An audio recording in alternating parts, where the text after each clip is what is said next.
हरे कृष्ण. तर सगळ्यांचं स्वागत. भक्तिशास्त्री भगवद्गीता मॉड्यूल नंबर 2, अध्याय 7. त्याचं शीर्षक आहे ज्ञान विज्ञान योग, म्हणजेच भगवत ज्ञान. तर आपण पहिल्या मॉड्यूल मध्ये 1 ते 6 मध्ये काय बघितलं आपण? कर्मयोग, आहे की नाही? आणि आता 7 ते 12 मध्ये काय बघणार आहोत? म्हणजेच भक्तियोग. ठीक आहे ना? आता भक्तियोग मध्ये आपण आता भक्तियोग म्हणजे ते आता भगवद्गीतेमध्ये 18 अध्याय, त्यामध्ये हा जो 7 ते 12 हा खूप महत्वाचा पोर्शन आहे. तिथे आपल्याला भगवत ज्ञान म्हणजे भगवंतांचं आता म्हणजे परा आणि अपरा प्रकृती कशा प्रकारे भगवंत या भौतिक जगात प्रत्येक गोष्टीत कारणीभूत आहे.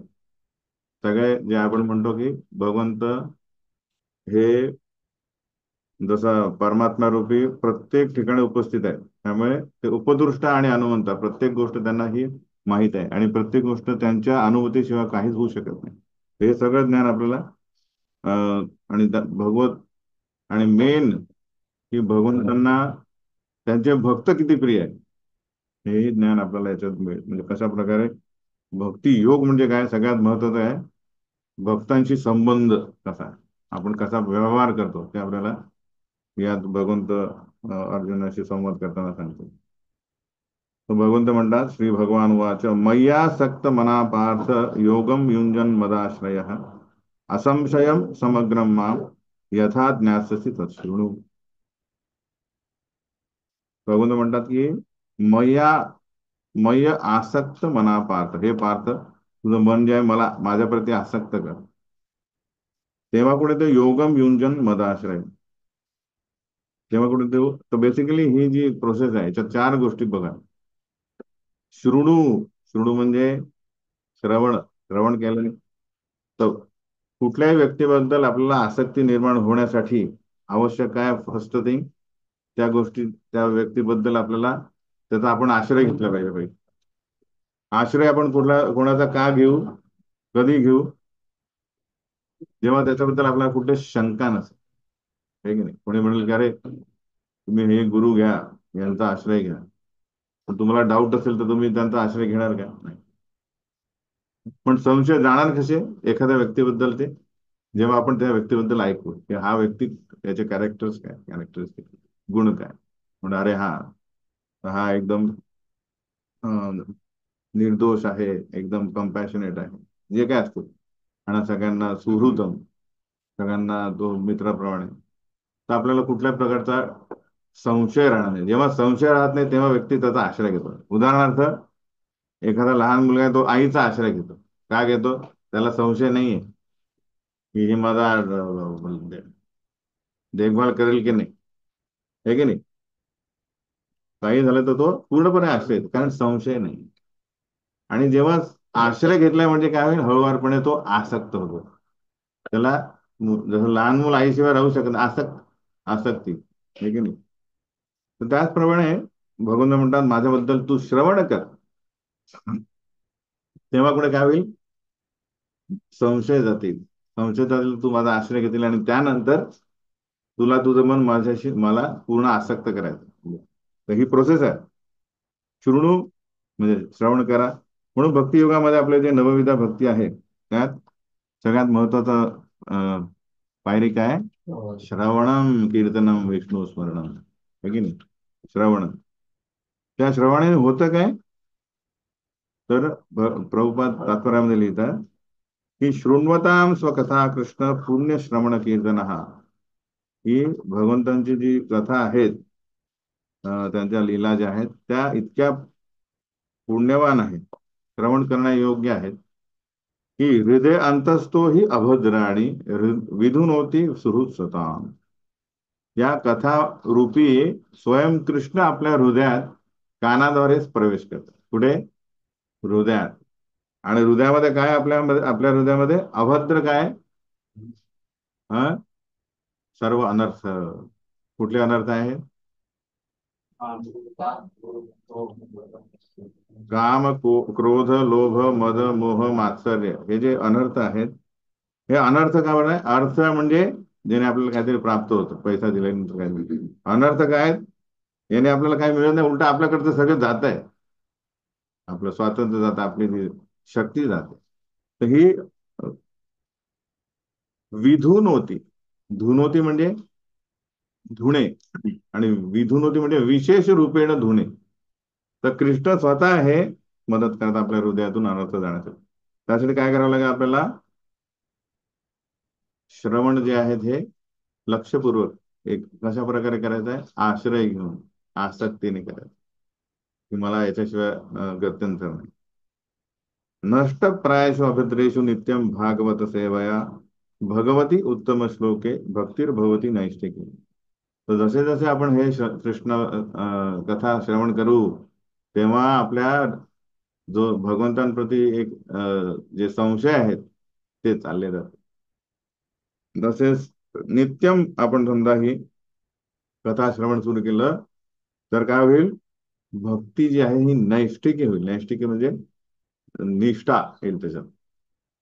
तर आपण बघितलंय की नवविधा भक्तीमध्ये आदो श्रद्धा, तथा साधू संग, तथा भजन क्रिया, नंतर अनर्थ निवृत्ती.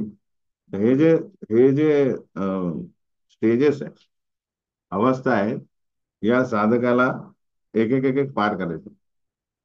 पहिल्या थोडे श्रद्धानुसार आपल्याला काय मिळालंय? साधू संग. कोमल श्रद्धा आहे आपल्याला, संशय नाही अजून, म्हणजे डाऊट आहे अजून, कृष्ण आपल्याला सांभाळेल का. पण भजन क्रिया, श्रवण कीर्तन वगैरे हे आहे, त्याने जेव्हा अनर्थ निवृत्ती होईल, अनर्थ निवृत्ती म्हणजे हृदयातून अनर्थ नष्ट होतील, तेव्हा ही जी कोमल श्रद्धा आहे ती काय होईल? निष्ठा होईल. निष्ठा म्हणजे थोडी अशा प्रकारे, जसं याचं उदाहरण दिलं जातं की जसं बीज रोपल्या गेलं, नंतर काय येतं? रोप येतं. पण ते कोमल असतं, त्याला काही जमिनीला तो रुजलेला नसतो. एखादा वादळ आलं तर ते, पाऊस आला तरी ते पडून जाईल. पण तेच रोप समजा मोठं झाल्यानंतर एकदा खोड झालं त्यात, अजून काय फुलं फळं नाही आलेले, पण एकदा आहे ना, आंब्याचं समजा झाड मोठं झालं तर त्याला धक्का मारला तरी तो पडत नाही. त्याला म्हणतात निष्ठा. तर तशी भक्ती आपली निष्ठा होईल, की काही झालं तरी भक्ती सोडणार नाही. पण अनर्थ निवृत्ती पूर्णपणे झाली नसेल, निष्ठा जोपर्यंत होत नसेल, तोपर्यंत आपल्या जीवनामध्ये समजा हे आले, काय आले, काय विपदा आल्या, तर म्हणतात अरे कृष्णाची भक्ती केली तरी विपदा येतात आहे, तर मी सोडून देऊ. कारण निष्ठा आली नाही अजून, संशय गेले नाही. तर बऱ्या प्रमाणात गेले, त्याला म्हणतात निष्ठा. पूर्ण गेले नाही अजून, तरी श्रवण क्रिया चालू आहे, म्हणजे सिंचन चालू आहे समजा त्या झाडाला पाणी. जसं आपण हरे कृष्णा महामंत्र जेव्हा, ही साधना भक्ती काय आहे? या भक्तीला, त्या बीजला आपण सिंचन करताय, जसं झाडाला आपण पाणी घालतो, खत घालतो. नंतर ती काय होईल? निष्ठा, रुची, आसक्ती, भाव आणि प्रेम. तर प्रेम ही अवस्था काय आहे? प्रेम काय आहे? तर श्रद्धाच आहे, फक्त कुठल्याच प्रकारचा संशय नाही, त्याला म्हणतात श्रद्धा विथ फुल, म्हणजे नो संशय, त्याला म्हणतात प्रेम, हे की नाही. तर ही गाठण्यासाठी आपल्याला नित्यम श्रवण करावं लागेल. तर एकदा का ती नैष्टिकी आली, नैष्टिक इन द सेन्स निष्ठा आली त्या भक्तीमध्ये, की तदा रजस्तमो भावा काम लोभा दयशय चेत येते रणाविद्धम स्थितम सत्वे प्रसिद्ध. तर सध्या काय आपल्या जीवनामध्ये प्रॉब्लेम कशामुळे आहे? कारण आपण रज आणि तमोगुणामुळे प्रभावित आहोत. रज आणि तमोगुणाचे हे काय, वैशिष्ट्य काय, रिझल्ट, परिणाम काय? काम आणि लोभ, हे आपल्या जीवनामध्ये आहे की नाही. हे पाहिजे, ते पाहिजे, हे जास्त पाहिजे. कारण रज आणि तमगुणाने आपण प्रभावित. पण जेव्हा भक्ती मध्ये आपण श्रवण क्रिया चालू ठेवली तर काय होईल? या रज आणि तमगुणाचा प्रभाव कमी होईल, आणि आपण स्थितम सत्वे प्रसिद्ध, सत्वगुणामध्ये आपण स्थित. हे काय आहे? जसं आपण आजारी असतो तर औषध घेतल्यानंतर सर्दी आहे, सर्दी जाते, मग ताप गेला, आलं लक्षात? तसंच श्रवण क्रियाने आपले जे आंतरिक रोग आहेत, काय, अनर्थ, काम, लोभ, हे जे मेन आहे, ते श्रवणाने जातो. आणि सत्वगुणात एकदा आला किंवा काय होईल? एवम प्रसन्न मनसो. जो रजगुण आणि तमगुणामध्ये असतो तो नेहमी चिंतित असतो, रागीट असतो. पण सत्व गुणामध्ये आला तर काय होईल, तो पहिला एवम प्रसन्न मनसो, मन प्रसन्न होईल. कारण काय, तो निरोगी अवस्था. विचार करा, नाक वाहत आहे, खोकला चालू आहे, ताप आहे, तर काय होईल त्याची अवस्था? चिडचिड होणार की नाही? पण अनर्थ जेव्हा आपल्याला त्रास देणार नाही, की अरे दिवाळीचा सेल लागलाय, भक्ताला त्याचं काही चिंता नाही. पण बाकी लोक नाही नाही, सगळं घेऊन या, घर भरून टाकू सर. मग हे कशाला आणलं, ते कशाला आणलं? एवम प्रसन्न मनसो. भगवत भक्ती योग, त्याला फक्त काय करायचं, त्या त्या झाडाला असं सिंचन करायचं हरे कृष्ण श्रवण करून, की त्याला फुल आणि फळ. फुल फळ काय, ऍक्च्युली त्या कृष्ण सेवेचा अनुभव प्राप्त. कृष्ण जेव्हा प्रसन्न होतील तेव्हा जो आपल्याला आनंद होईल त्याला म्हणतात कृष्ण प्रेम अनुभव. तर त्या त्या अजूनही आपलं सिंचन चालूच राहील सत्वगुणामध्ये आल्यानं तरी. भगवत तत्व विज्ञान मुक्त संघर्ष जे आहे, तेव्हा कुठे आपल्याला हे भगवत तत्व म्हणजे, आपण जसं म्हटलं 5 विषय आहेत भगवद्गीतेत, कुठले कुठले आहेत, आपण काय काय शिकतोय?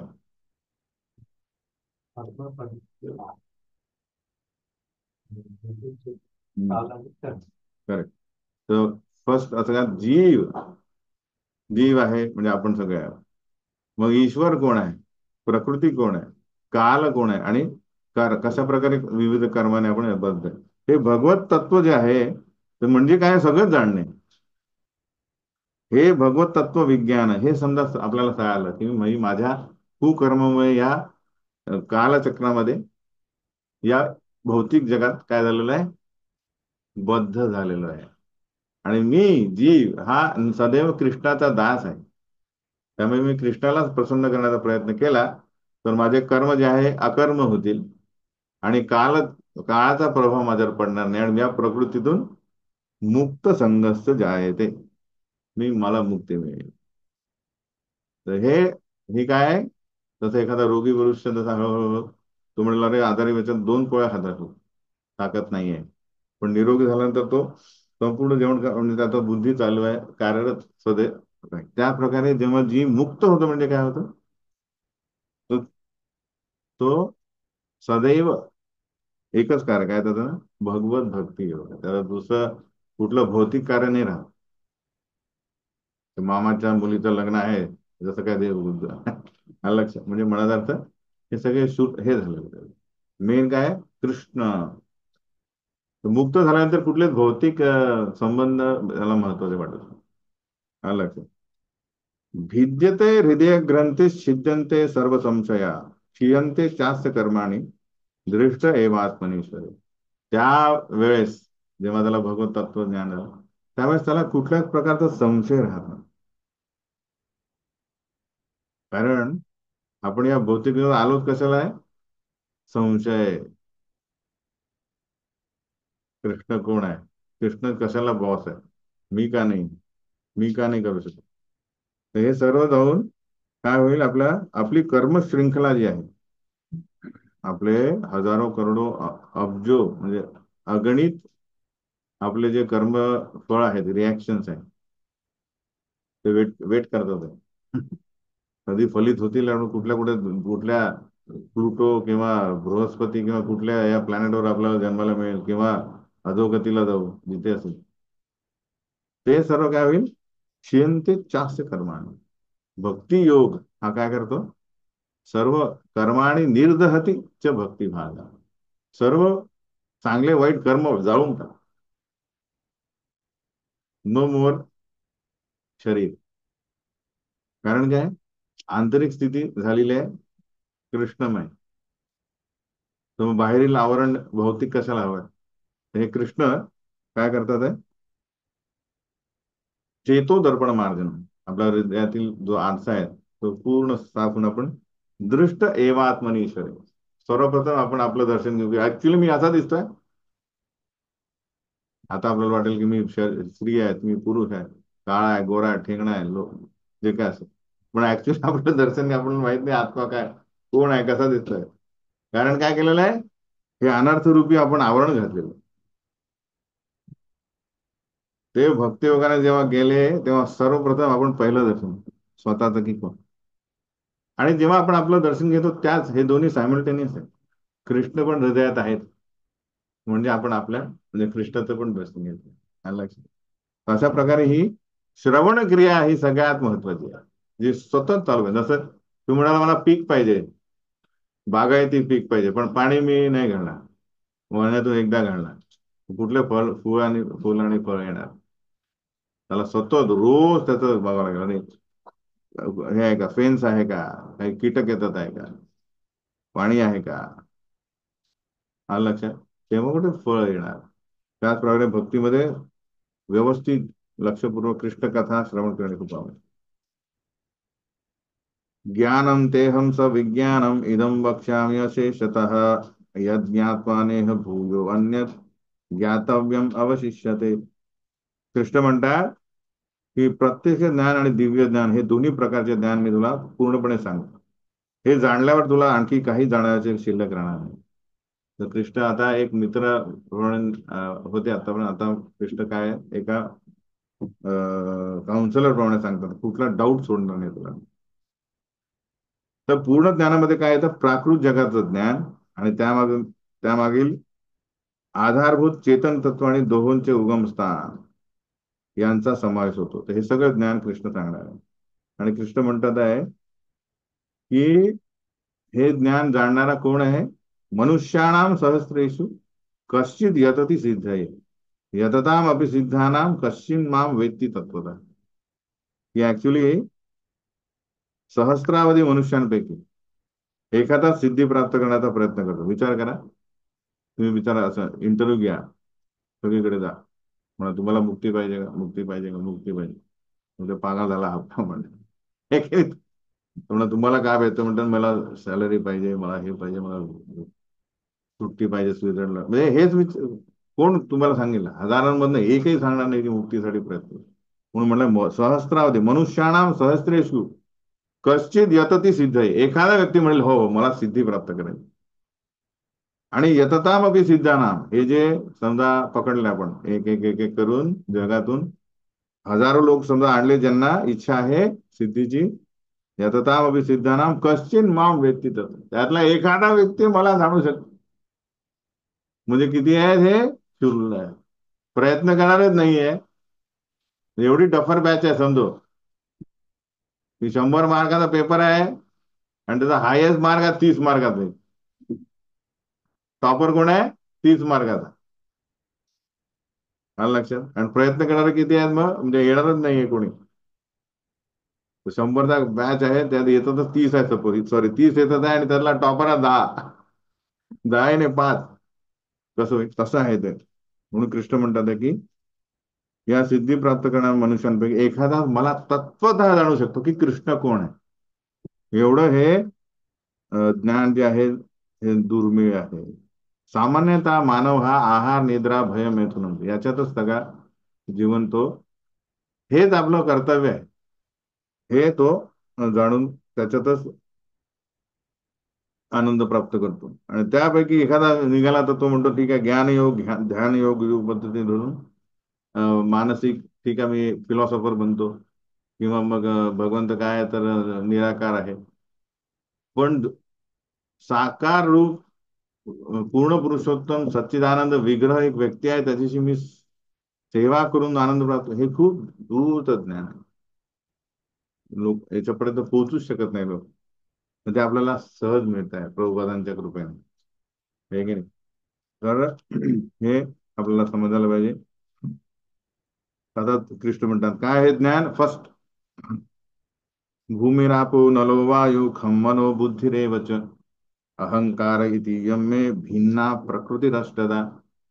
तर काय, हे भौतिक जग, यात पृथ्वी पाणी अग्नी वायू आकाश, मन बुद्धी आणि अहंकार, या 8 माझ्या भिन्न प्राकृतिक शक्ती आहे. श्लोक नंबर चार. काय भिन्न प्रकृती, भिन्न म्हणजे या सनातन काळापासून हा या भिन्न आहेत, या भौतिक आहेत. आलं लक्षात? कुठल्या कुठल्या आहे? हे याला म्हणतात पंचमहाभूत.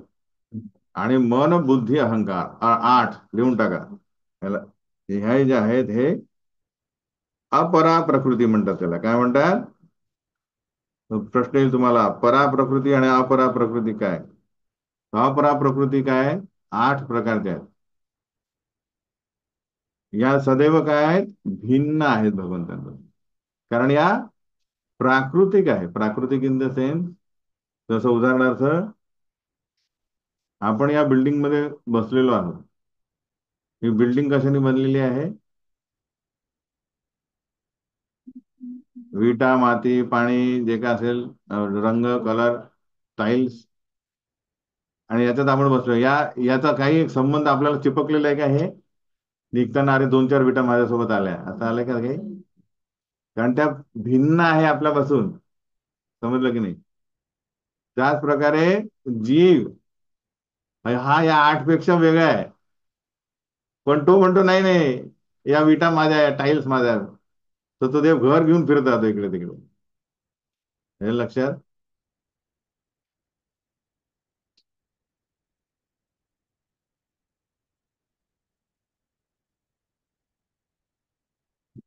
हम्म. तर हे लक्षात घ्यावे. तर हे जे आहे छोट्या रूपामध्ये, काय म्हणू आपण, की एक शरीर या आठने बनलं. आणि मोठ्या रूपामध्ये बघू, काय बघू आपण, इवन विराट सृष्टी पण यांनीच बनलेली आहे. कुठली? विराट रूप हे पण त्या याच आठ यांनी बनलेलं आहे.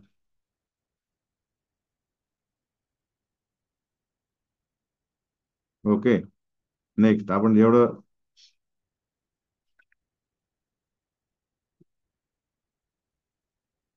आता सांख्य तत्वज्ञान जे आहे, त्याच्यात आपण मागे काय बघितलं होतं? सांख्य म्हणजे काय? या भौतिक जगाचं पृथक्करणात्मक विश्लेषण. तर त्याच्यात एक एक एक आपण पुढे जाऊ, नंतर बघू. आता हे नाही माहिती, पहिले हे आठ धरायचे. त्याच्यात काय पकडायचे? हे आठ हे भिन्न प्रकृती असतात. नेक्स्ट काय? अपरेयम इतस्तु मन्याम प्रकृतीम विद्धि मे पराम जीवभूता महाबाहो ययेदम धार्यते जगत. याच्यापेक्षा एक परा प्रकृती, परा म्हणजे दिव्य आहे. दिव्य प्रकृती काय आहे? श्रेष्ठ आहे जी, त्याला म्हणतात परा प्रकृती. जिच्यामध्ये जीवांचा समज, म्हणजे जीव हा जो आहे हा भौतिक नाही आहे. तो काय? आध्यात्मिक अंश आहे भगवंतांचा. ममे वांशो जीव लोके जीवभूताचं नाव. पण हे जीव काय झालेले आहे? कनिष्ठ असल्यामुळे, बेसिकली इन द सेन्स अंश असल्यामुळे, त्यांच्यापेक्षा कनिष्ठ काय भौतिक प्रकृती आहे, या साधनांचा उपयोग घेतात. इन द सेन्स ते स्वतःला कनिष्ठ या आठ भिन्न प्रकृतीला स्वीकारतात. म्हणजे आपण स्वीकारला तर हे शरीर आहे ना, पंचमहाभूतापासून बनलाय. आणि मन बुद्धी अहंकार आपण स्वीकारला, याची गरज नाही आपल्याला. जीवाला मन बुद्धी अहंकाराची गरज नाहीये. तो एक सच्चिदानंद भगवंतांचा एक अंश आहे. येतं लक्षात?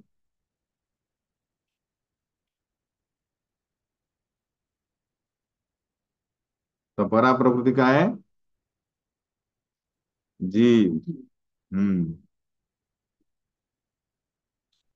आणि भगवंत जे आहे हे या दोघांचेही काय? नियंत्रक आहे. आठ प्रकृती, पराप्रकृती, आपला अपराप्रकृती आणि पराप्रकृती जीव, या दोघांचे नियंत्रक कोण आहे? भगवंत.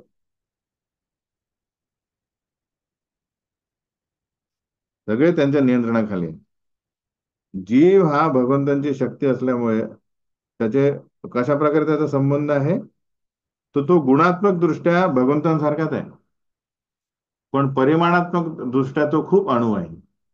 उदाहरणार्थ जसं आपण समुद्र घेतला आणि समुद्राचा एक थेंब घेतला आणि त्यांचं रासायनिक काय केलं, विश्लेषण केलं, रासायनिक त्याचा कॅरेक्टरिस्टिक काढले, तर काय दिसेल, त्या थेंबामध्ये तेच रसायन आहे आणि समुद्रामध्ये पण आहे. पण त्याच्यात फरक किती राहील, याच्यात थोडेसे मिनरल दिसतील, पण समुद्रामध्ये त्याच प्रकारे जीव हा एक अणू आहे, इन द सेन्स अंश आहे, पण त्याच्यात सगळे गुण आहेत कुठले, भगवंतामध्ये जे आहेत, पण अंशरूपी. उदाहरणार्थ सोन्याची खाण घ्या आणि सोन्याचा एक कण घ्या, तर सोन्याच्या कणाने आपण काहीच विकत घेऊ शकणार नाही, पण सोन्याची खाण आहे ती. तुम्ही असं म्हणू शकत नाही सोन्याचा कण सोनं नाही आहे, आहे, पण तो काही कामाचा नाही. जर तो सोन्याच्या खाणीतून दूर राहिला, तो सोन्याच्या खाणीत गेला, तर त्याची व्हॅल्यू वाढेल, हे की नाही. तर म्हणून काय लिहायचं आहे, जीव आणि भगवंतांचा संबंध कसा आहे, गुणात्मक दृष्ट्या समान. लिहा, गुणात्मक म्हणजे गुण, सगळे गुण भगवंत त्याचे, जसे पित्याचे सर्व गुण पुत्रामध्ये येतात, हे की नाही. पण इथे पिता असा आहे तो विभू आहे आणि पुत्र जो आहे अणू आहे. तर गुणात्मक दृष्ट्या समान, पण परिमाणात्मक म्हणजे मोजमापक दृष्ट आहे, तो कधीच बरोबरी करू शकत नाही पित्याची. कुठल्या प्रकारे, परिमाणात, असं आहे ते.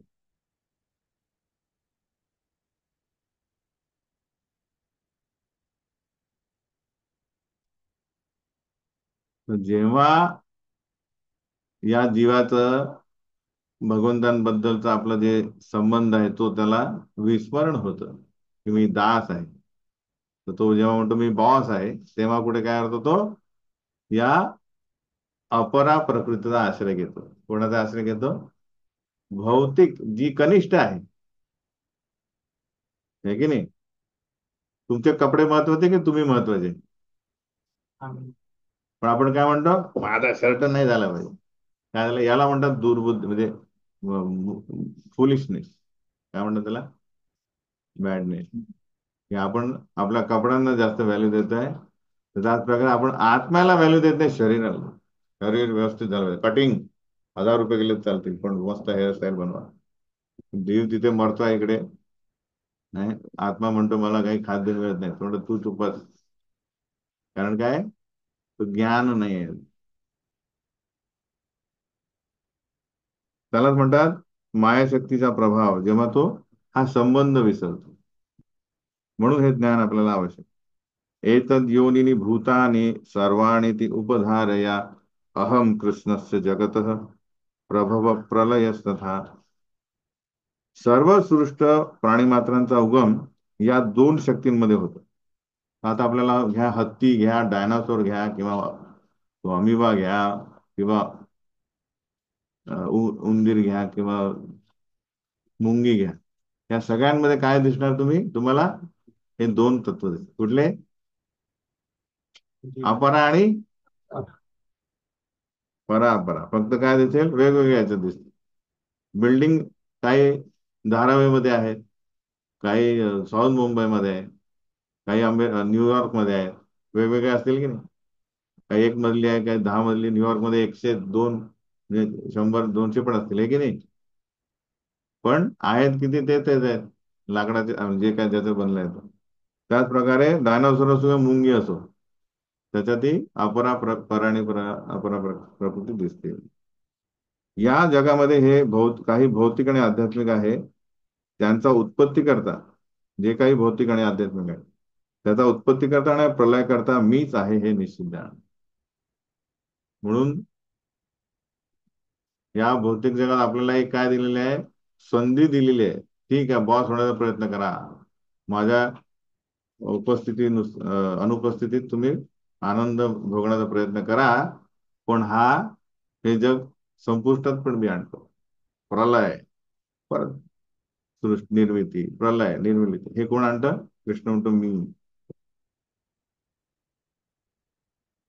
त्यांच्या अनुभूतीशिवाय काहीच होऊ शकत नाही. हे ज्ञान आहे. आणि हे ज्ञान लोक म्हणतात मैंने कमाया है सब. अरे तुमने क्या कमाया? कृष्णाने एक बटन दाबलं तर सगळं बंद होऊन जाईल. आहे की नाही? कोविड आला तर तेव्हा सगळ्यांचं ज्ञान काय झालं होतं, सगळे नतमस्तक झाले होते. नाही, आप सगळे बाबा मेरे को सिर्फ ठीक कर दो. आलं लक्षात? म्हणून कृष्ण ज्ञान देतात. तर या पूर्ण विश्वाचा विकास हा, म्हणजे विश्वाचा विकास विष्णू करतात, पण हृदयामध्ये परमात्मा आहे सगळ्यांच्या. तर हे त्यांच्या उपस्थितीमुळे हे सगळा जो विकास होत आहे अथवा नाही. कारण का त्यांचं पुढे आपल्याला येईल. ते काय आहे? उपदृष्ट आणि अनुमंत आहे. त्यांची अनुमती असल्याशिवाय काही होत नाही. म्हणून म्हणतात की भगवंतांच्या अनुमतीशिवाय एक गवताचा पातही हलू शकत नाही. आलं लक्षात?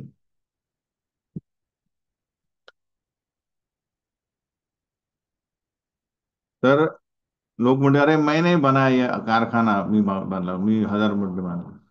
तर ते म्हणू शकतात कारण ते त्या छोट्या त्यांच्या भगवंतांनी दिलेल्या काय म्हणतात इंडिपेंडन्सचा वापर करतात आहे.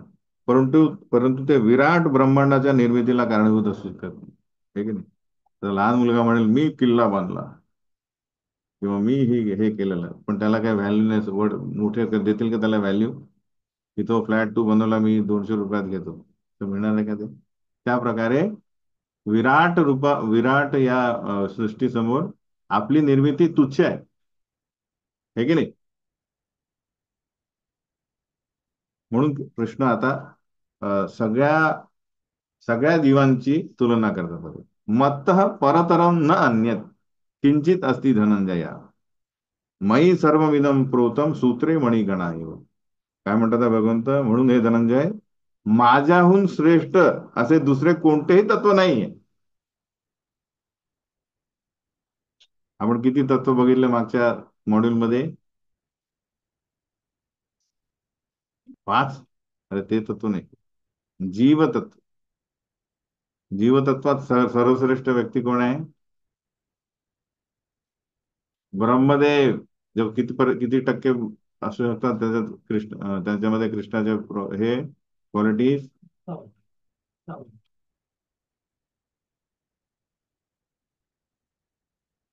किती टक्के? 78%. मॅक्सिमम जीव हा जो आहे, हा बरोबरी कोणाचीच करू शकत नाही. आहे त्याच्यात सगळे भगवंतांचे गुण, पण तो काय करू शकत नाही? जागृत करू शकत नाही 78% जास्त. त्याला म्हणतात जीवतत्व, पराप्रकृती. तो ब्रह्मदेव जे आहेत हे सगळ्यात शुद्ध आहे, ज्याच्यामध्ये किती आहे? दुसरं तत्व कोण आहे? शिवतत्व. तर शिवतत्व यांच्यामध्ये काय फरक आहे? कृष्ण आणि शिवतत्व मध्ये काय फरक आहे? आपण लिहून ठेवला होता. दूध आणि दह्याचा कसा आहे? तो दूध काय आहे आणि दही काय आहे? दूध कोण आहे, दही कोण आहे? हा, कृष्ण. आणि दही कोण आहे? तर काय काय होऊ शकत नाही काय? हा, तर म्हणून याच्या इथे काय लागेल? कोण काय नाही होऊ शकत? हा, शिवतत्व हे कृष्ण तत्व होऊ शकत नाही किंवा विष्णू तत्व. तर म्हणून शिवतत्व जे आहेत हे 84% घेऊ शकतात, आहे त्यांच्यामध्ये. पण नेक्स्ट काय? विष्णू तत्व 96% आहेत. कारण इवन विष्णू जे आहेत हेही कृष्ण तत्वाकडे आकर्षित होतात, कारण त्यांच्यात 4 गुण जे नाही आहेत ते कृष्णामध्ये आहेत. ठीक आहे ना?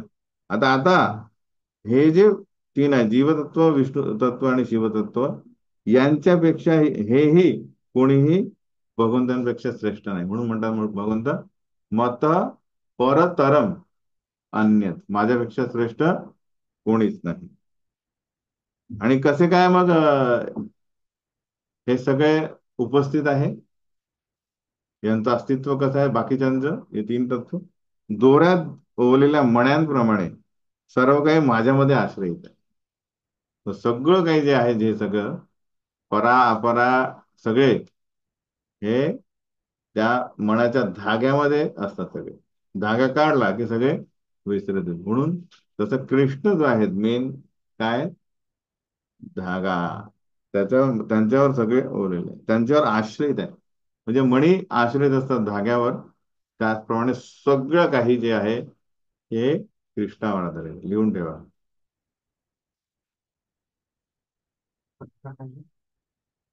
प्रश्न काय, कशा प्रकारे भगवंतांपेक्षा कोणीही, कुठली तत्व श्रेष्ठ नाही हे.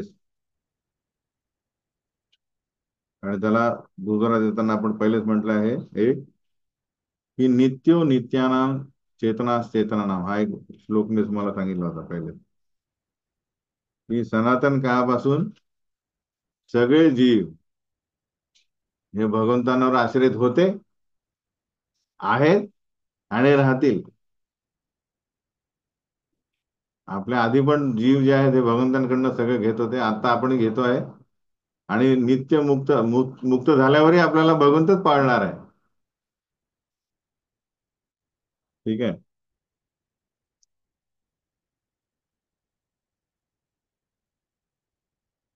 आता कृष्ण आपले काही अं,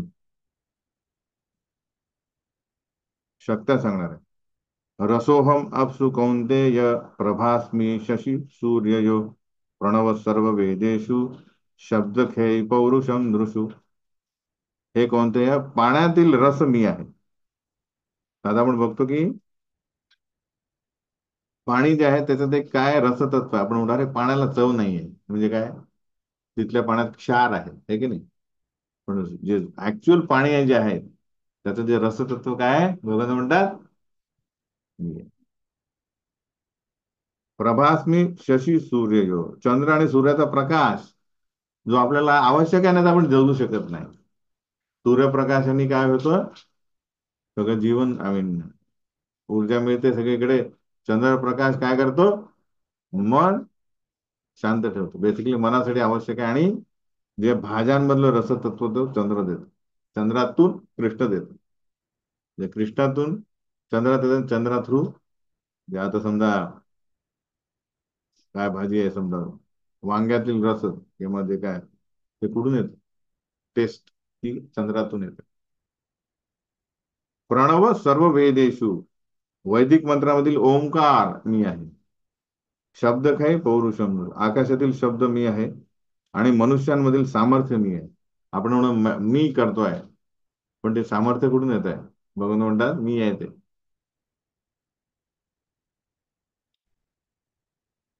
ही भगवंतांच्या शक्त्या आहेत सगळ्या, ज्या प्रमुख आहेत ते भगवंत सांगतात. पुण्यो गंधम पृथ्वीव्यां च तेजश्चास्मि विभावसो जीवनम सर्वभूतेषु तपश्चास्मि तपस्विषु. पाऊस पडल्यानंतर पृथ्वीचा एक काय तो भगवंत आहे. आणि अग्नी, अग्नी कशाशिवाय नाही आहे. अग्नी उष्णता असेल तर अग्नीला काही अर्थ नाही आहे, तर ती उष्णता मी आहे. आणि सर्व जीवांमधील जीवनशक्ती मी आहे. आणि सर्व तपस्यांचे तप मी आहे, भगवंत म्हणतात. तर अग्नीशिवाय स्वयंपाक होऊ शकत नाही, कारखाने चालू शकत नाही, सर्व इवन पचनक्रिया पण नाही चालू शकत. तर जठराग्नी भगवंत आहे. बीजम माम सर्वभूतानां विद्धि पार्थ सनातनम बुद्धिर्बुद्धिमतामस्मि तेजस तेजस्मी नामहम. अस्तित्वामधील सर्व बीज वस्तूंचे बीज मी आहे, जे काही अस्तित्वात आहे. बुद्धिमानांची बुद्धी आहे आणि सर्व शक्तिमानांची शक्ती मी आहे. बलम बलवताचाहम काम राग विवर्जितम धर्माविरुद्धो भूतेषु कामोस्मी भरतर्षभा. बलवान यांचं बल मी आहे. आणि जे काम आसक्ती रहित आहे ते मी आहे. तर धर्मा अविरुद्धो, तर धर्माविरुद्ध म्हणजे धर्माने समजा धर्मशास्त्रानुसार व्यक्तीने काय केलेलं आहे, विवाह केलेला आहे, तर त्या विवाहातील कामजीवन हे इंद्रियतृप्ती नाही. आलं लक्षात, ते धर्मतत्वानुसार असल्यामुळे ते मी आहे, बघून म्हणतात.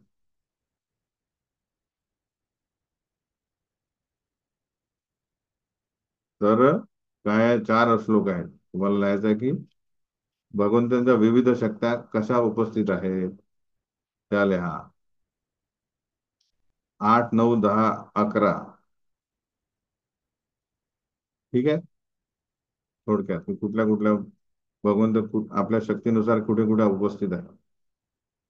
ये चैव सात्विका भावा राजसास्तामसाश्च ये मत्त एवेति तान् विद्धि नत्वहं तेषु ते मयि.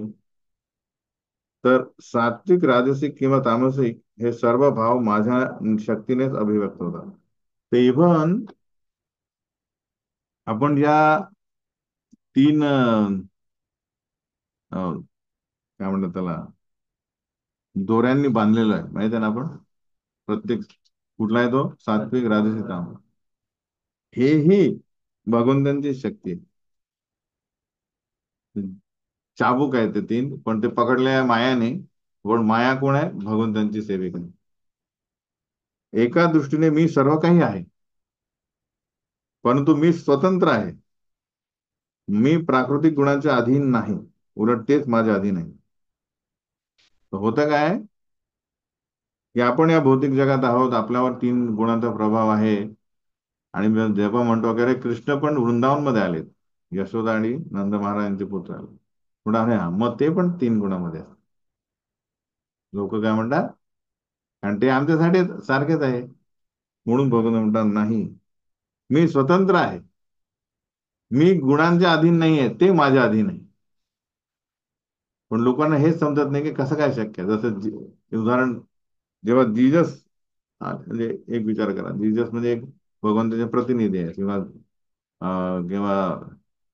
व्यासदेव आले, तर हे येतात आहे, तर यांना त्रिकाल यज्ञ आहे ते त्यांच्या प्रभाव पडत नाही.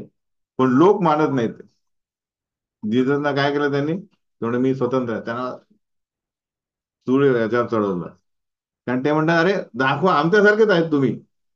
याला म्हणतात अज्ञान. म्हणून भगवंत ज्ञान देतात की मी स्वतंत्र आहे. मी जरी इथे आढळतोय, पण मी याच्यापेक्षा स्वतंत्र आहे. आलं लक्षात.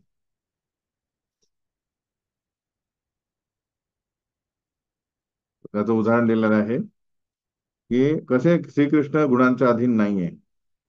प्रभुपाद उदाहरण देतात की राष्ट्राच्या कायद्यानुसार मनुष्याला शिक्षा होऊ शकते, आहे की नाही. परंतु कायदे बनवणारा राजा कायद्यांच्या अधीन नसतो.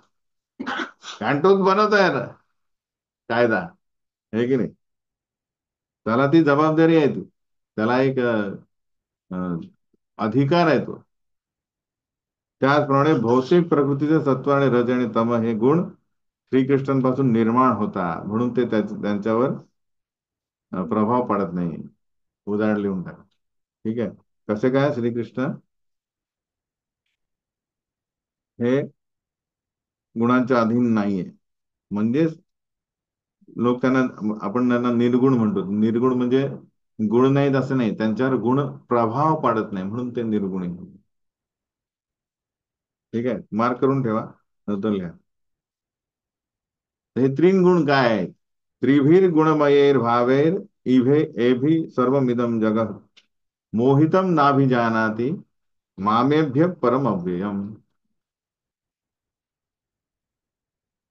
प्रश्न हा आहे होता की श्रीकृष्ण गुणांच्या अधीन नसतात. कसे म्हणजे नसतात हे सिद्ध करा. ठीक आहे. तो पॅराग्राफ असा गोल करून ठेवा आणि घरी गेल्यानंतर त्याच्यावर उत्तर लिहा. तर ही जी आहे माया जी आहे, ही कशाने बनलेली आहे? 3 गुणांनी, राजसिक, सात्विक आणि तामसिक. मोहितम नाभी जानाती, सॉरी, या त्रिगुणांनी मोहित झाल्यामुळे हे संपूर्ण जग त्रिगुणातीत आणि अविनाशी असे माझे स्वरूप जाणत नाही. त्यांना काय वाटतं, जसं मी पहिले म्हटलं, अरे हेही त्रिगुणात आहेत, हेही हे काय विनाश पावणारे आहे. मी पण विनाश पावतो, तर मग हे कसे काय नाही. तर शिशुपाल, दुर्योधन, कंस हे काय आहे, अशा प्रकारचे म्हणतात हम मार सकते हैं. तर राक्षस म्हणतो मैं मार सकता, क्योंकि वो मर सकता है. भगवान म्हणतात मैं अविनाशी हूँ. माझा विनाश होऊ शकत नाही, तुझाही विनाश होऊ शकत नाही. पण तू ते तत्व स्वीकारलंय, अपरा प्रकृती स्वीकारलेली आहे. तर तर असा व्यक्ती जो भगवंतांना काय म्हणतात आपल्यासारखं समजतोय, त्याचा आधार काय आहे? तीन गुणांनी मोहित झालाय. जोपर्यंत तो मोहित झाला, तो काय समजेल? माझ्या आणि भगवंतांमध्ये काहीच फरक नाही. आपण आधीच फरक बघितलाय. आपण काय? अणु आहोत, अंश आहे, ते विभू आहे. उदाहरण काय? दोन. अरे दिले ना दोन. समुद्र आणि थेंब. आणि दुसरं सोन्याची खाण. खाण बघितलंय? सोन्याची खाण म्हणजे खाण. आणि एक कण. तो कण आपण आहोत, खाण म्हणजे भगवंत. म्हणून गुणात्मक दृष्टी, गुणात्मक म्हणजे गुण सेम आहे. कुठे? कणामध्ये आणि सोन्यामध्ये सेम गुण असतात.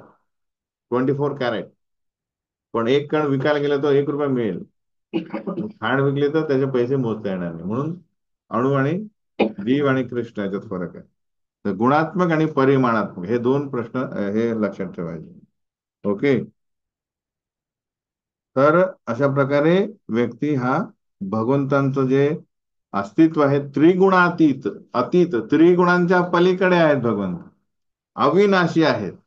आपण गुणाच्या अधीन आहोत आणि विनाशी आहोत. म्हणून आपण भगवंतांना या तीन गुणांनी मोहित झाल्यामुळे भगवंतांना आपल्यासारखं समजतो. काय? त्रिगुणाच्या अधीन आहेत आणि आपलं विनाशी आहे. आलं लक्षात? आता हे जे कसं काय बाहेर पडायचं याच्यात, हा रोग कसा घालवायचा? तीन गुणांनी मोहित झालो आपण, आहे की नाही मोहित? तामसिक असेल त्याला दारूचा वास आला त्याला, अरे वा. राजसिक असेल त्याला काही दुसरं, अरे अजून मोठ्या सॅलरीचा मिळाला तर. सात्विक गुणाला काहीतरी वेगळा फिलॉसॉफी भेटली, आहे की नाही? मोहित त्याचा तर हा रोग कसा घालवायचा? कृष्ण म्हणतात दैवी ही एशा गुणमयी मम माया दुरत्यया. हा रोग असा नाही की क्रॉसिंग घेतल्याने जाईल. दुरत्यया, माया ही माझी आहे, दैवी शक्ती आहे माझी. दैवी ही एशा गुणमयी, मयी माझी शक्ती आहे. मी तुमच्या मागे पाठवलेली आहे. जी दूर करणे दुरत्यया खूप कठीण आहे. पण मामेव ये प्रपद्यन्ते मायाम एताम तरंते. जर तुम्ही मला शरण याल, श्रवण क्रिया भक्ती योगाने, तेव्हा मायाला तुम्ही दूर करू शकता, मायेला तुम्ही पार करू शकता. म्हणजे हा रोग जाईल. काय त्याचं हे काय आहे? रोगाचं निराकरण कसं होऊ शकते? मामेव ये प्रपद्यन्ते, भगवंतांना शरण गेले की सेविका त्रास देणार नाही, रोग गेला. तर फक्त शरण येणे भगवंतांना हे एकमेव उपाय आहे हा मायाशक्तीला पार करण्याचा. अथवा ते शक्य नाहीये.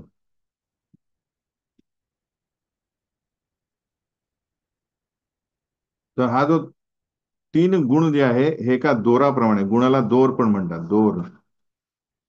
तर जसा आपण आपल्याला हातपाय बांधून ठेवले समजा दोराने, तर आपण हालचाल करू शकणार नाही, आहे की नाही? पण आता हे न दिसणारे दोर आहेत. सत्व रज तमो काय गुण कसे आहेत? न दिसणारे दोर आहे ना, आणि आपल्याला ते बांधून असे बांधतात की आपल्याला माहित पण नाही बांधलेलं आहे. अरे मी तर फिरतोय. पण प्रत्येक कार्याने आपली शृंखला वाढते. असे बांधतात आहे की ते दोर असे एक दोर आहे, दोन असे झाले की रोपने बांधून ठेवलं पण दिसत नाही. आणि एक पिक्चर आला लगेच ओढला जातो. अरे कोण ओढताय? दोर दिसत नाही. कारण काय? तो वारंवार त्या तामसिक याच्यात गेलाय, एकावर पेक पेक. समजलं ना? राजसिक वाला तो लोभ दिसला. अशा प्रमाणे इवन सात्विक गुण पण काय? दोरच आहे. फक्त शुद्ध सत्वावर जायचं आपल्याला. तर मामेव याचा अर्थ आहे हे फक्त मी, बाकी कृष्ण आणि शिव म्हणजे ब्रह्मा आणि शिवजी पण नाही, इतर देवता पण नाही, कोणाला बाकी इतरांना शरण नाही, फक्त मामेव, कृष्ण म्हणतात मला शरण आहे. कारण मुक्ती कोण देतोय? मुक्ती प्रदाता सर्वेशाम विष्णू, श्री विष्णू मुक्ती देऊ शकतो.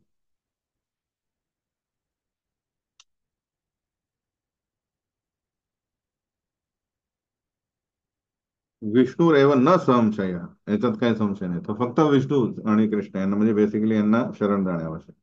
पण जसं म्हणतात की नराधमा म्हणजे बेसिकली जे जे असतात ना, चोर असतात, जेलमध्ये असे असतात जे कधीच सुधारणार नसतात. त्यांना काही ज्ञान द्या, ते अजून दुसऱ्यांना खराब करतील, कधी हे नाही होणार. तशाच प्रकारचे चार लोक आहेत. नमाम दुष्कृतिनो मूढा प्रपद्यन्ते नराधमा मायया अपहृत ज्ञान आसुरम भावमाश्रिता. असे चार प्रकारचे नास्तिक प्रवृत्तीचे लोक आहेत. त्याला म्हणतात दुष्कृतीनो. दुष्कृती, कृती म्हणजे कार्य, आणि दुष म्हणजे दुष्ट कार्य. तर दुष्कृती करणारे हे चार आहेत, ज्यांना म्हटलं आहे मूढा. फर्स्ट थिंग काय? मूढा म्हणजे मूर्ख व्यक्ती.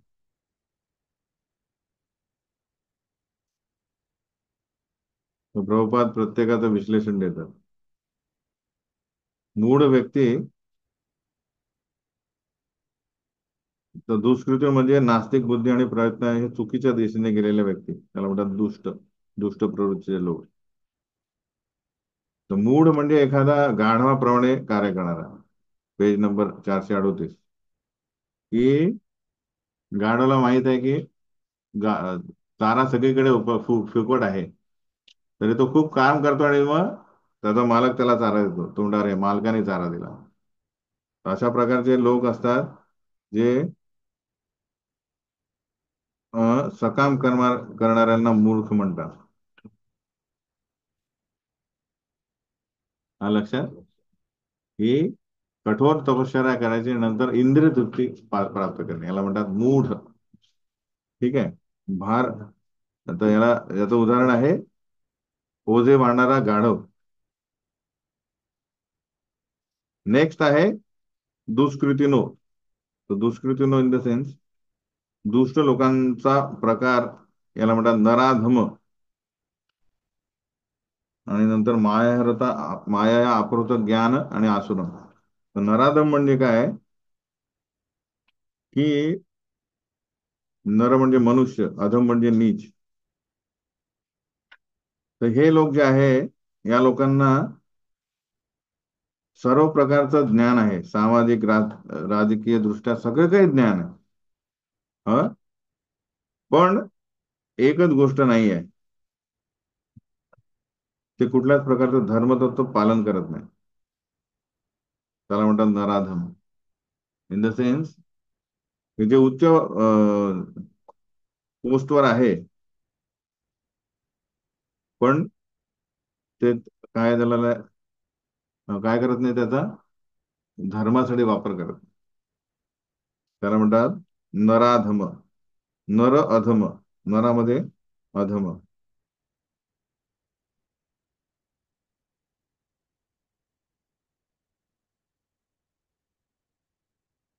तर मनुष्य योनी आपण पहिलेच म्हटलंय की त्याचा एकच कारक आहे, धर्मो ही तेषाम अधिको विशेष. की आहार निद्रा भय नाही तुम्ही, हे जनावरांसाठी आहे. पण जनावरांमध्ये आणि नरामध्ये म्हणजे मनुष्यामध्ये फरक काय आहे? जो धर्म पालन करतो. धर्म काय? आपल्याला कृष्णाशी आपला संबंध प्रस्थापित करणे. तर जो व्यक्ती सगळं काही बुद्धी आहे, सामाजिकरित्या पोस्ट आहे, सगळं काय असून हे करत नाही, त्याला म्हणतात नराधम. जो आपल्या भगवंतांशी असलेल्या शाश्वत संबंधाचं पुनर्जीवन करत नाही, त्याला म्हणतात नराधमा. जो आपली मनुष्य योनी मिळण्याची जी संधी आहे ती गमावतो. नेक्स्ट आहे मायया अपहृत ज्ञान. म्हणजे हे लोक खूप ज्ञानी आहेत, सायंटिस्ट आहेत. जसं प्रभुपाद गेले होते रशियामध्ये, प्रोफेसर कटॉफ्स्की यांनी ते स्पेस मध्ये रॉकेट बिकेट पाठवणारे आहेत. पण प्रभुपाद म्हणाले की कार आणि ड्रायव्हर आहे, याच्यातला कोण महत्वाचा आहे? तो म्हणतो कार. कार नसेल तर आम्ही कुठे जाऊ शकतो? प्रभुपाद म्हणाले पण ड्रायव्हर नसेल तर कारचे काय उपयोग? तो नाही नाही, ड्रायव्हरच नाही, car important, without car we cannot go. समजलं? याला म्हणतात मायया अपहृत ज्ञान. की शरीर महत्वाचं की आत्मा? तोंडा शरीर. कार महत्वाचे की ड्रायव्हर? तोंडा कार. तर मायेने ज्यांचं ज्ञान काय घेतलेलं आहे, ओढून खेचून घेतलं, त्याला म्हणतात मायया अपहृत ज्ञान. ते खूप बुद्धिमत्तेने चंद्रावर यान पाठवू शकतात, पण आध्यात्मिक ज्ञान शून्य. कारण माया त्यांना ती संधी देत नाही. कारण काय केलं त्यांनी? कृष्णाला शरण आले नाही, म्हणून माया प्रभावी राहील. त्याचं लक्षात? हे लोक खूप अत्यंत विद्वान तत्वज्ञानी साहित्यिक कवी असतील, पण माया त्यांची दिशाभूल करेल. आलं लक्षात? नेक्स्ट आहे, हे सगळं मेन्शन करा. शेवटचं आहे आसुरम भावमास. आसुरी प्रवृत्तीचे लोक जे म्हणतात उघडकीस म्हणजे उघडपणे म्हणतात काय की भगवंत अस्तित्वच नाही, नास्तिकवाद. त्यांचं म्हणणं आहे की भगवंत अवतीर्ण होऊच शकत नाही. आलं लक्षात? असे भरपूर आपल्याला सापडतात नास्तिक लोक, आहे की नाही? कुठे आहे भगवंत? आहेत. तर यांना म्हणतात आसुरी प्रवृत्ती. तर ते ऍक्च्युली जे कृष्णाचे अवतार आहे त्याला म्हणतात काल्पनिक अवतार. तर आपल्याला हे असुरांची काही कमी नाही आहे. कंस किंवा तो विदुरच, म्हणजे सगळेच ते म्हणतात नाही ऍक्च्युली भगवंत कोण आहे? कोणी भगवंत नाही आहे. तर या सगळ्यांना म्हणतात आहे दुष्कृतीनो. हे लोक कधीच भगवंतांना शरण येणार नाही. आता चार लोक आहेत हे नेहमी शरण येतील. काय येतील? चतुर्विधा भजन्ते माम जना सुकृतिनो अर्जुन. आर्तो अर्थार्थी, आर्तो जिज्ञासुर अर्थार्थी, ज्ञानी च भरतर्षभा. तर सुकृतीनो म्हणजे जे पुण्यार्थ कार्य करतात आहे, विपरीत दुष्कृतीचं विपरीत करतात. तर हे लोक जे आहेत हे आपल्या विविध प्रकारच्या कारणे किंवा दुविधा दूर करण्यासाठी भगवंतांना शरण येतात. पहिला कोण आहे? आर्तो. आर्तो म्हणजे जो पीडित आहे, है की नाही? काहीतरी पीडा आहे, ते भगवंतांना शरण येऊन ते म्हणतात मला पीडातून काढा. काय लक्षात? दुसरा आहे अर्थार्थी, धनाची अभिलाषा करणारा, हे की नाही? भरपूर लोक आपले सगळे मेन काही लोक त्याच सांगतात मेरा पगार वाढा दो. नंतर आहे जिज्ञासू व्यक्ती. या भौतिक जगामध्ये बद्दल जिज्ञासा काय आहे. आणि जे आहेत परमसत्याच्या ज्ञानाचा शोध. हे चार लोक जे आहेत हे भगवंतांना शरण येतात. ठीक आहे? तर हे काय शुद्ध भक्त नाही आहे. कारण काय? त्यांचा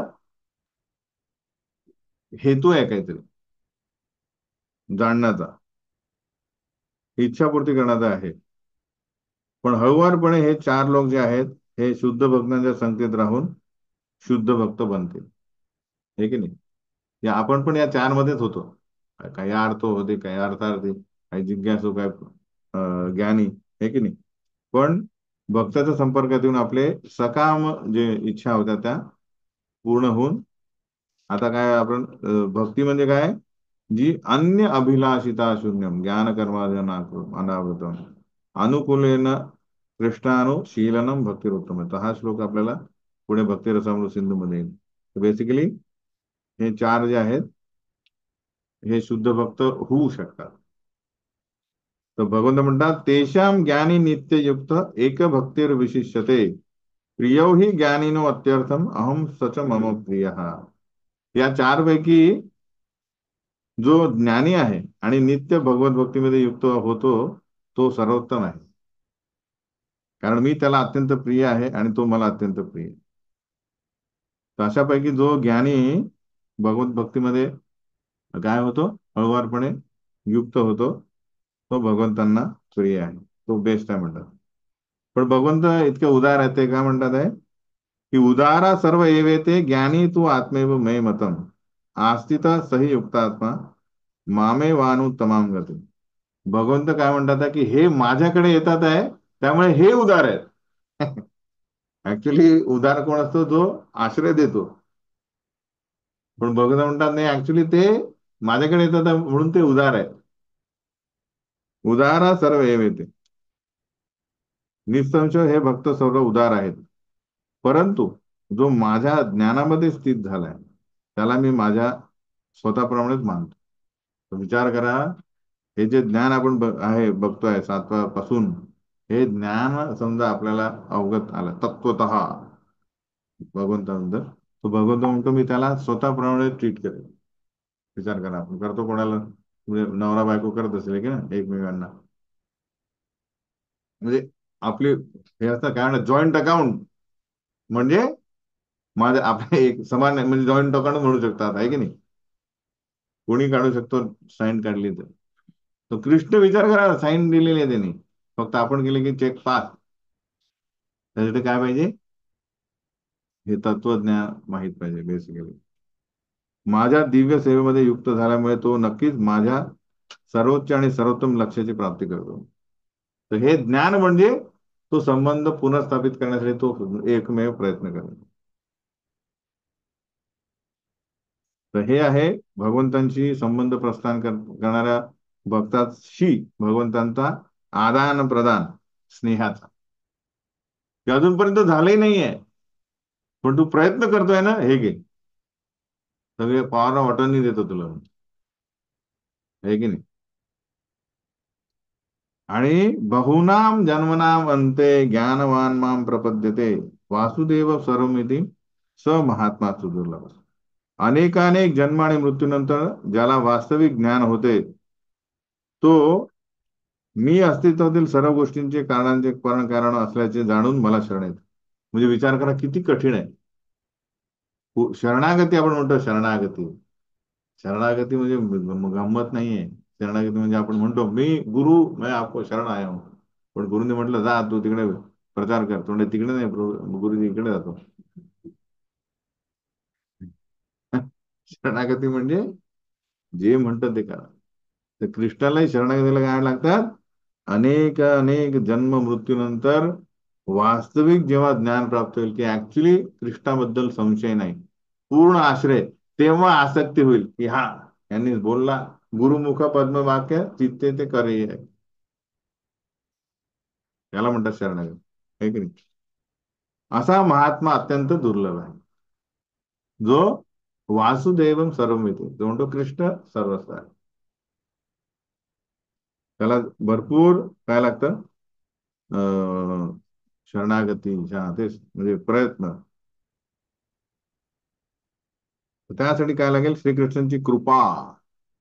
ती कृपा मिळेल जेव्हा आपण त्यांच्या भक्तांशी प्रेममय संबंध प्रस्थापित करू, आहे की नाही. जसा एखाद्या बिझनेसमॅनला तुम्हाला प्रेमपूर्वक संबंध प्रस्थापित करायचा असेल, तर पहिले त्याला, त्याचा मुलगा असेल लहान तर त्याला टॉफी घ्या, त्याला जरा गुळगुळ करा, म्हणजे त्याच्याशी प्रेम प्रस्थापित करा, तेव्हा बिझनेसमॅन करा अरे हा माझा ऍक्च्युली. बिझनेसमॅनला तुम्ही रोज द्या किंवा बुके द्या किंवा मिठाई पाठवा, तो एवढा हे नाही होणार आहे. तो म्हणेल आता काहीतरी काय फायदा आहे हा, पण तो माझ्या मुलाशी काहीतरी प्रेम करतोय, म्हणजे हा हा काय हा राईट कॅन्डिडेट आहे. त्याचप्रकारे भगवंतांच्या भक्ताशी तुम्ही जेव्हा सरेंडर व्हा, शरणागती कोणाला करायची आहे, म्हणजेच गुरु, म्हणजे त्यांच्या प्रतिनिधींना तुम्ही शरणागत व्हा. तेव्हा कुठे कृष्ण म्हणतील हा आता गोष्ट. डायरेक्ट कृष्णाला जायला तर हजारो तयार आहे, कृष्ण कोणालाच घेणार नाही. ओके. तर ती कृपा म्हणजे भगवत आपल्या भक्तांची कृपा. तरी असे बरेचसे आहेत ते म्हणतात आम्हाला त्वरित काहीतरी लाभ पाहिजे. कामेस्ते ऋतज्ञाना प्रपद्यन्त्यान्य देवता तम तम नियम आस्थाय प्रकृत्या नियता स्वया. तरी ज्यांचे ज्ञान भौतिक कामांनी हिरावलेले आहे ते म्हणतात नाही नाही, मला चांगली पत्नी पाहिजे, मला चांगला पैसा पाहिजे, मला चांगला वैभव पाहिजे, मला फेम पाहिजे, मला सौंदर्य पाहिजे.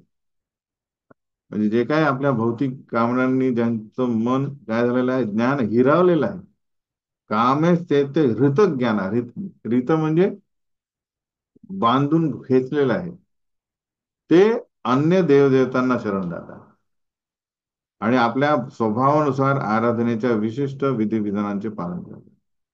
कारण शास्त्र हे काय आहे? अफाट आहे. वेद जे आहेत हे इन्क्लुझिव्ह आहे. इन्क्लुझिव्ह म्हणजे कुठल्याही पातळीवरचा व्यक्ती आहे त्याला वरती येण्यासाठी वेद मदत करतात. एवढा खाली आहे ठीक आहे हे बाबा. तामसिक आहे तरी आहे, राजसिक आहे, सात्विक आहे शुद्ध सत्वादी. समजलं की नाही? तर ज्या ज्या कामना करण्यासाठी कोण, वेद म्हणजे काय ते म्हणतात कोणाचा तरी आश्रय घ्या वरिष्ठाचा. म्हणजे काय झालं सुरुवात आहे. कोण नालायक आहे तो मेरे को किसी का आश्रय नहीं लेंगे, मैं ही आश्रय दे, मी माझा आश्रय घ्या. तो नालायक. समजलं ना? तो नास्तिक तो म्हणतो मी कशाला घेऊ. पण वेद म्हणतात तुम्ही काही ना काही तपश्चर्या करा. आलं लक्षात? कोणाची तरी आराधना करा. व तो आराधना करतात त्याच्याकडे समजा 1,00,000 रुपये आहे तर तुम्हाला किती देऊ शकतो तो? अरे बोल. ज्याच्याकडे 1,00,000 रुपये आहे आणि त्यांना तुम्ही प्रसन्न केला तर किती देऊ शकतो पैसे तुम्हाला? मिनिमम 1,00,000. कारण त्याच्याकडे तेवढेच आहेत. हा. मग तुम्ही अरे 1,00,000 मग मला 5,00,000 पाहिजे. 5,00,000 एवढं. समजलं? तर हे जसे जसे तुमच्या कामना आहेत तर ज्या ज्या कामना देणार आहेत तो त्याच्या कामनाकडे जाणार. पण आता कृष्ण काय म्हणतात आहे की यो यो याम याम तनु भक्ता श्रद्धयार्चितुम इच्छति तस्य तस्य चलाम श्रद्धाम तामेव विदधाम्यहम. की परमात्मा रूपाने मी सर्व जीवांच्या हृदयात आहे. म्हणजे 1,00,000 रुपये देणाऱ्याचे पण आणि 1,00,000 रुपये घेणाऱ्याचे पण. तर जेव्हा मनुष्य विशिष्ट देवतेच्या उपासना करण्याची इच्छा करतो तेव्हा त्या विशिष्ट देवतेवर मी त्याची श्रद्धा दृढपणे स्थिर करतो. कारण हृदयात आहे ते तेवढं ठीक आहे.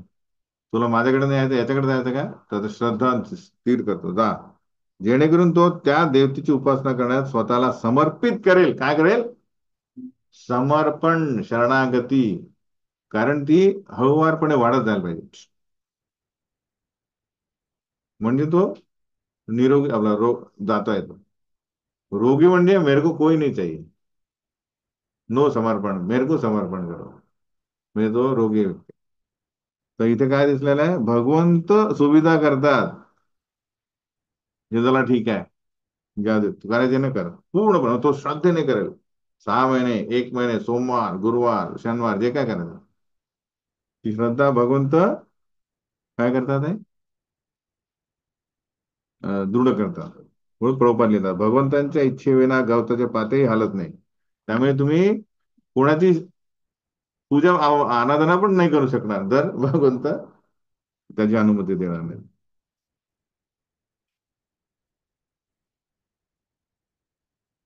तर ह्या देवी देवता ऍक्च्युली कोण आहे? तर विराट रूपाच्या मध्ये सर्व देवदेवता काय आहेत? विराट रूपाचे निरनिराळे भाग आहे. आलं लक्षात? तर तो ऍक्च्युली काय करतोय? विविध रूप भगवंतांच्या रूपात म्हणजे जे अवयव आहेत, त्यांना तो आकर्षित करतोय आणि घेतोय. आलं लक्षात? म्हणून भगवंत परमात्मा रूपाने देवी देवतांच्या ही हृदयामध्ये स्थित आहेत. त्यामुळे त्यांना त्यांच्याद्वारे, म्हणून ते देवदेवतांद्वारे जीवाच्या इच्छा पूर्ण करण्यासाठी व्यवस्था करतात. परंतु जीव आणि देवता दोघेही भगवंतांच्या इच्छेवर विसंबून आहेत. जीव आणि देवता स्वतंत्र नाही. आलं लक्षात? तर तिथे एकदा श्रद्धा झाली की सतया श्रद्धया युक्त तस्य आराधनम इहते लभते च तत कामान मय्येव विहितान हितान. अशा श्रद्धेने युक्त होऊन तो विशिष्ट देवतेची कृपा संपादन करण्याचा प्रयत्न करतो आणि आपले इच्छित भोग प्राप्त करतो. परंतु वस्तुतः हे लाभ केवळ मीच प्रदान करतो. तर बेसिकली या त्यांच्या बँकेत पैसे कोण घालतंय? तर तो देणारे तेच आहेत. म्हणून म्हणून शेवटचा श्लोक इम्पॉर्टंट आहे की अंतवत्तु फलम तेषाम तद्भवती अल्पमेधसाम देवान देव यजो यान्ति मद्भक्ता यान्ति मामपि. अल्पबुद्धी लोक म्हणजे आता विचार करा की एका व्यक्तीने एका व्यक्तीकडनं काही फळ मागितलं. चला ठीक आहे, 10 लाख रुपये द्या. त्याने 10 लाख रुपये दिले आणि कालांतराने ते जे 10 लाख रुपये घेणारे आणि 10 लाख रुपये घेणारे दोन्ही प्रलयाच्या द्यायच्यात काय होतं ते दोन्ही नष्ट झालेले. प्रलय जेव्हा येतो तेव्हा संपूर्ण सृष्टी, स्वर्ग, पूर्ण ब्रह्मलोक सगळेच काय झालेलं आहे? एम्प्टी. तर बेसिकली काय झालेलं आहे? तुमचं फळे अनित्य आहे आणि फळ म्हणजे फळ मर्यादित आहे बेसिकली, की तुम्हाला मुक्ती देऊ शकत नाही. या भौतिक जगातील तात्पुरतं सुख देऊ शकतात. आणि अनित्य, अनित्य म्हणजे टेम्पररी. तर या आणि जे देणारे आहेत ते पण टेम्पररी आहे. तर अशा बँकेतून मागणारे त्यांना काय म्हणू आपण? अल्पबुद्धी, हे की नाही? तुम्हाला काही पाहिजे, काय पाहिजे आपल्याला? देणारा परमानंट पाहिजे, दूध देतोय ते परमानंट पाहिजे, हे आणि ते देतोय ते संतुष्ट करणारा पाहिजे. 3 गोष्टी हव्या आहेत. की आज दिला नेक्स्ट टाइम बँक बंद आहे, किंवा दिला ओ तो खतम हो गया. म्हणून म्हणून म्हटलंय की अशा व्यक्तींची उपासना करणे ज्यांच्याकडे फळे मर्यादित आहे, अनित्य आहेत आणि ते स्वतःही काय तात्पुरते आहेत, तर अशा लोकांना अल्पबुद्धी म्हणा. म्हणून भगवान म्हणतात माझे भक्त अखेर माझ्या परमधामाची प्राप्ती करतात. पण बाकी इतर उपासक त्या त्या उपासकांकडे जातात. पण ते धामही त्या त्या उपासकाचं धामही तात्पुरतं आहे. तिथे म्हणजे परमनंट काय नाही, स्थापत्य नाही. तर तुम्ही म्हणाल चला मला इंद्राची पूजा करतो. इंद्राची पूजा करा, इंद्राला सुखी करा, काय प्रॉब्लेम नाही. आणि इंद्र लोकांनी गेला तुम्ही. पण कालांतराने प्रलयाच्या दरम्यान इंद्र, स्वर्ग सगळे सगळे सगळेच काय होतील? समाप्त होऊन महाविष्णूंच्या शरीरात जातात. आणि तुमचं पुण्यकर्मही गेलं. मग परत जेव्हा निर्मिती होईल तेव्हा तुमच्या कर्मानुसार तुम्हाला दुसरं शरीर मिळेल. म्हणजे काय, जी तपश्चर्या केली जी होती ती इंद्राला प्रसन्न करण्याची, ती विफल झाली. ठीक आहे. बघून म्हणा याच्यापेक्षा दुसरे लोक काय जे अबुद्ध आहे. आता एक विचार करा, अल्पबुद्धी म्हणजे बुद्धी आहे पण कमी आहे. अबुद्ध म्हणजे बुद्धी नाही आहे. कोण आहे ते? अव्यक्तम व्यक्तिमापन्नम मन्यन्ते माम अबुद्धया परम भावम अजानंतो मम अव्ययम अनुत्तमम. मला पूर्णपणे न जाणणाऱ्या अल्पबुद्धी लोकांना वाटतं की, म्हणजे अबुद्ध व्यक्तींना, की मी पूर्वी निराकार होतो आणि आता व्यक्तित्व धारण केलेले आहे. त्यांच्या अज्ञानामुळे ते माझे अविनाशी आणि अनुपम असे दिव्य स्वरूप जाणू शकत नाही. तर हे दुसरे लोक आहेत कॅटेगरी, ते काय म्हणतात आहे की ब्रह्मज्योती पहिले होती आणि त्याच्यातून साकार रूप आले. याला म्हणतात देव, म्हणजे पागलखान्यातून आलेला व्यक्ती, आहे की नाही? की जो म्हणजे आलं लक्षात की व्यक्तीचं तेज असतं. ते तेजातून व्यक्ती येत नाही. पुढे म्हणतात नाही, तेज होतं पहिले, त्याच्यातून व्यक्ती आला तो भगवान झाला. म्हणून भगवंत त्याला काय म्हणतात, अबुद्धया. तर हे निर्विशेषवादी जे लोक आहेत त्यांना म्हणतात अबुद्धया.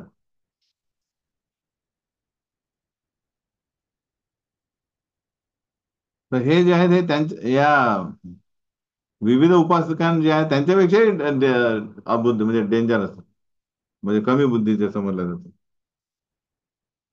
तर आपण मागेच बघितलंय की परमसत्याच्या तीन अवस्था आहेत. कुठल्या कुठल्या आहे?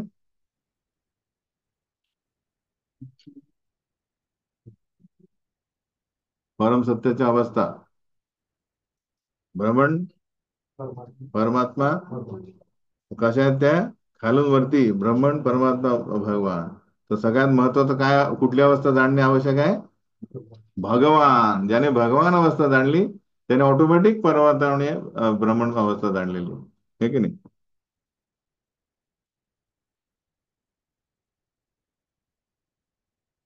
म्हणून या दोन प्रकारच्या व्यक्तींचं विश्लेषण केल्यानंतर भगवंत म्हणतात की नाहम प्रकाश सर्वस्य योग माया समावृत मूढोयम नाभिजानाति लोको माम अजम अव्ययम. अशा मूर्ख आणि अज्ञानी लोकांना मी कधीही प्रकट होत नाही. उदाहरणार्थ दुर्योधन याच्या समोर कृष्ण उभे होते, पण तो म्हणतो मी यांना, हा मायावी आहे, बंदिस्त. भगवंतांनी विराट रूप दाखवलाय, तरी तो म्हणतो ही माया आहे, मॅजिक आहे म्हणतो. तर विदुर, भीष्म हे जे काय झाले नतमस्तक झाले की आम्ही धन्य झालो आमचं जीवन, आम्हाला काय मिळालं? विराट. आणि दुर्योधन सारखे मूर्ख लोक काय म्हणतात आहे, हे माया, त्याला म्हणतात तर भगवंत कधीच प्रकट होत नाही अशा सगळ्या लोकांना. म्हणजे आज समोर असतील तरी प्रकट होणार नाही, म्हणजे त्याचा लाभ होणार नाही त्यांना, त्या व्यक्तींना. माझ्या अंतरंगा शक्तीमुळे मी त्यांना अप्रकट राहतो. तर त्यांची एक कर्टन राहील, पडदा, त्याच्यामुळे ते समजणार अरे हे तर नॉर्मल आहे, हा गवळी आहे, हे लक्षात. म्हणून मी अजन्मा किंवा अच्युत असल्याचे ते जाणू शकत नाही.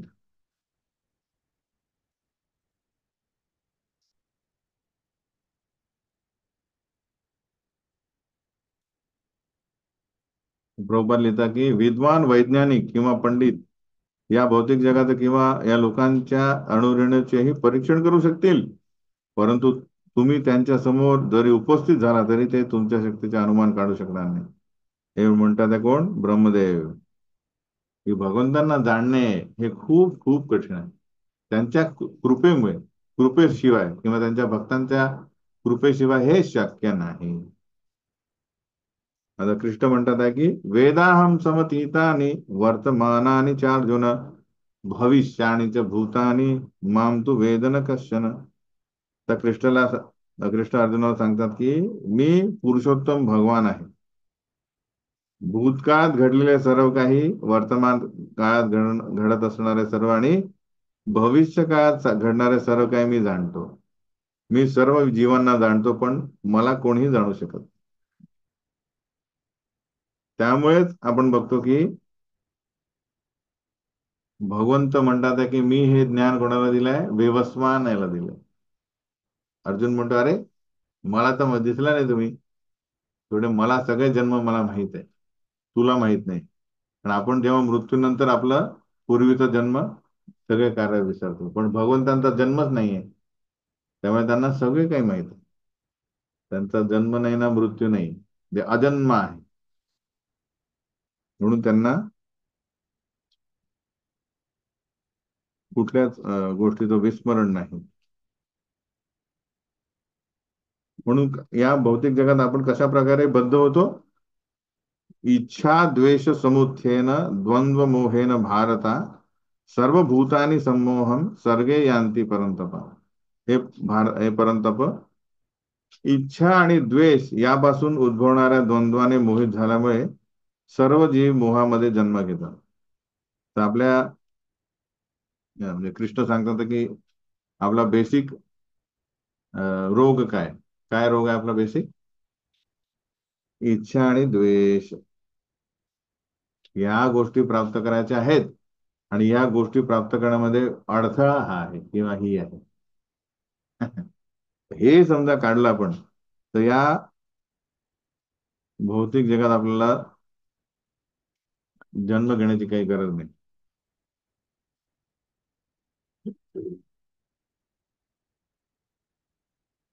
तर द्वंद्व हे बरेच प्रकारचे असतात. मान अपमान, सुख दुःख, स्त्री पुरुष, हे सगळे द्वंद्व जे आहेत हे या विविध इच्छांमुळे होणार, विविध द्वेषांमुळे होणार. त्यामुळे जे मोहित होतात ते भगवंतांना जाणू शकणार नाही. आणि भगवंतांना जोपर्यंत आपण जाणू शकणार नाही, तोपर्यंत या भौतिक जगामध्ये वारंवार वारंवार जन्म घेत राहू. येशाम तू अंतगतम पापम जनानां पुण्यकर्मणां ते द्वंद्व मोह निर्मुक्ता भजन्ते माम दृढव्रता. तर कोण भगवंतांची दृढव्रता भक्ती करू शकतो? ज्यांनी या जन्मी आणि पूर्वजन्मी पुण्यकर्म केली आहेत आणि ज्यांची पापकर्मे पूर्णपणे नष्ट झाली आहेत, ते द्वंद्वरूपी मोहातून मुक्त होतात आणि दृढ निष्ठेने माझ्या सेवेमध्ये युक्त होतात. तर आता आपल्याला बघायचं की आपण दृढपणे आहे का. आपण आता एक काय झालं, आपल्याला हे दरवाजा उघडलाय भक्ती मार्गाचा. आपण प्रवेश केला आहे, पण 4 पावलं चालताय, 2 पावलं मागे येतो. आलं लक्षात? दृढ म्हणजे स्टेडीली. ते कसं काय हो? जोपर्यंत आपल्याला आपल्याला जोपर्यंत आश्रय घेत नाही आपण, आसक्त होत नाही, श्रवणाने संशय जात नाही, भगवंतांना आश्रय घेत नाही, आसक्त जोपर्यंत होत नाही तोपर्यंत दृढ होणार नाही. जोपर्यंत दृढ होणार नाही तोपर्यंत काय होणार नाही? आपलं अस्तित्व या द्वंद्वातून मुक्त होणार नाही. तर असं समजू नये की भक्ती मार्गात प्रवेश केल्यानंतर 3 गुणांचा प्रभाव गेला. तो कदापि शक्य नाही. तो आपल्या वैयक्तिक स्वातंत्र्य आपल्याला शेवटपर्यंत राहील, मृत्यू समयपर्यंत. इकडे कृष्ण म्हणतील कृष्ण, इकडे माया म्हणेल नाही, मी आहे अजून, अजून राहायला येते काहीतरी. तर ज्याचं ऐकेल त्याच्याच आपण राहू. एक शेवटची इच्छा असेल तरी यावं लागेल. जरा मरण मोक्षाय माम आश्रित्य यतन्ति ये ते ब्रह्म तद विदु कृष्णम अध्यात्मम कर्म चाखिलम. जरा मरणातून मुक्त होण्याकरता प्रयत्न करणारे जे बुद्धिमान मनुष्य आहेत, ते माझ्या भक्तीद्वारे माझा आश्रय घेतात. तर कोण येतं याच्या भगवंतांच्या आश्रय घ्यायला? कोण येईल? जे त्रस्त झालंय जन्म आणि मृत्यूच्या या चक्रामध्ये. आलं लक्षात? अरे, याच्यात काही तथ्य नाही. ते बुद्धिमान व्यक्ती भगवंतांचा भक्तीद्वारे आश्रय घेतो. म्हणजे हॅपी बर्थडे टू यू हे साजरे करणारे त्यांचे वस्तू आहे, ते कधी घेणार नाही. म्हणजे इन द सेन्स, चलो नया नया लेते नाही. वास्तविकपणे ते ब्रह्म आहेत. तर बेसिकली हे असे बुद्धिमान व्यक्ती, कारण त्यांना आध्यात्मिक क्रियांचे संपूर्ण ज्ञान आहे. ब्राह्मण इन द सेन्स, याला म्हणजे या 3 गुणांच्या पलीकडे आहेत. ते आहेत या भौतिक जगात, पण त्यात ते अधीन नाही आहेत 3 गुणांचे. अलग. तर ते आपल्याला आपलं ध्येय बनवायचं असं.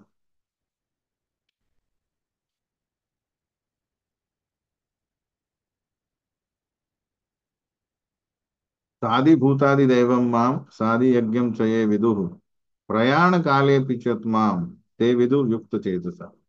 पूर्णपणे मतपरायण झालेले मला, जे मला भौतिक सृष्टीचा संचालक, देवतांचा नियंत्रक, सर्व यज्ञांचा अधिष्ठाता भगवंत म्हणून जाणतात, ते मृत्यूसमयी सुद्धा मला जाणू शकतात.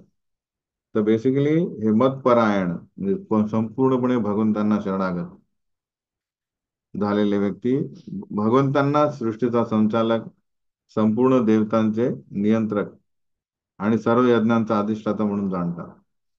तर ह्या गोष्टी अं, जे जाणतात ते प्रयाण काल म्हणजे जेव्हा व्यक्ती हे काय म्हणतात त्याला, अपरा अपरा प्रकृतीला सोडतो. हा लक्षात. नॉट अपरा प्रकृती, या अष्टमधली पंच महाभूत सोडतो, त्याला म्हणतात प्रयाण काल, मृत्यू समय. मन बुद्धी अहंकार तर राहीलच सोबत, पण बेसिकली जर त्यावेळेस आपण जाणलं तर मन बुद्धी अहंकार पण जे आपण त्या भगवंतांचा आश्रय घेतला तर तेही आवरण निघून जाईल असं म्हणतात आहे. अशा प्रकारे हा आहे भगवत ज्ञान योग. याच्यात आपण आतापर्यंत काय काय बघितलं तर हा चतुर्विधा, चार लोक जे आहेत, सुकृतीनं कोण आहे, चार दुष्कृतीनं कोण आहे, हे लक्षात घ्या. आणि तुम्हाला प्रश्न आजच पाठवतो मी उरलेले. आणि त्याचं आता मला कळालेलं आहे कुठल्या कुठल्या प्रकारचे प्रश्न द्यायचे आहे तुम्हाला, ते मी पाठवतो तुम्हाला. ठीक आहे. हरे कृष्णा. श्रील प्रभुपाद की